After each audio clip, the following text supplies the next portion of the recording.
when I was younger, I remember I was trying to find myself, and I was traveling within Ontario to the community I lived in on the reserve for a few years, and then I worked my way back to Ontario. But in the midst of that, I was struggling and having odd jobs. And I remember I was renting an apartment, and I had no money. I was just it was just small jobs I had. And I remember my mom giving me an electric frying pan, and I lived on white bread and a big 10-pound bag of potatoes, and I came up with a multitude of ways to cook potatoes and make potato sandwiches and so forth. So I lived on potatoes, margarine, and bread for quite a long time until I actually got a construction job. I knew growing up that you had to work. I knew that you had to earn a living. It was bringing income in, so just work hard no matter whatever you did. Just keep working. If it was 12-hour days, just keep working to make to bring that money home like a paycheck.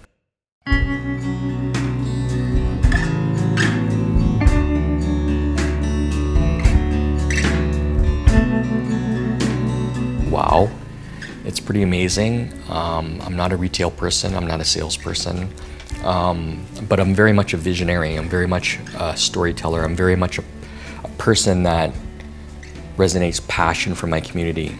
And with that in mind, I created, probably over about a year, I created this company called Birch Bark Coffee Company, which is very close to home because Birch Island, Ontario is one of the reasons where the name came from. So being a founder of this social enterprise, I didn't realize the impact that I was about to embark on.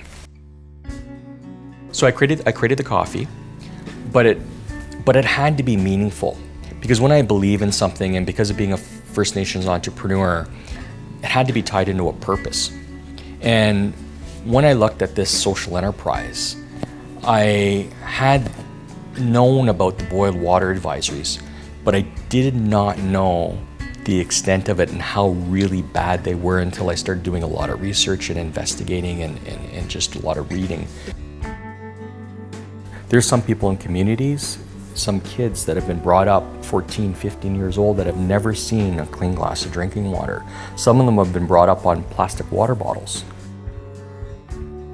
Water is a fundamental right, and I don't think anybody, whether we're First Nations or not, should go without water. If we didn't have water tomorrow, we wouldn't exist. When you look at Mother Earth, and you look at it from a traditional perspective, and the water is seen as the veins of Mother Earth, and that's what makes Mother Earth survive, as well as us.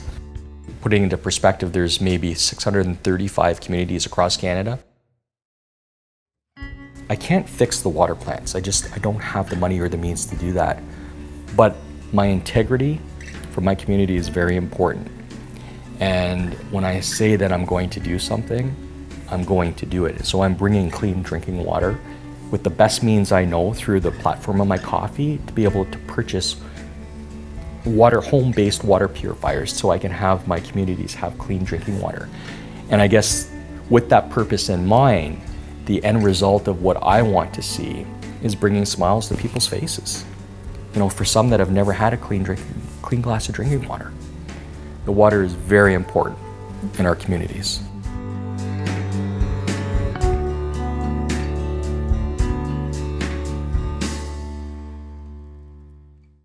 A message from the Government of Canada.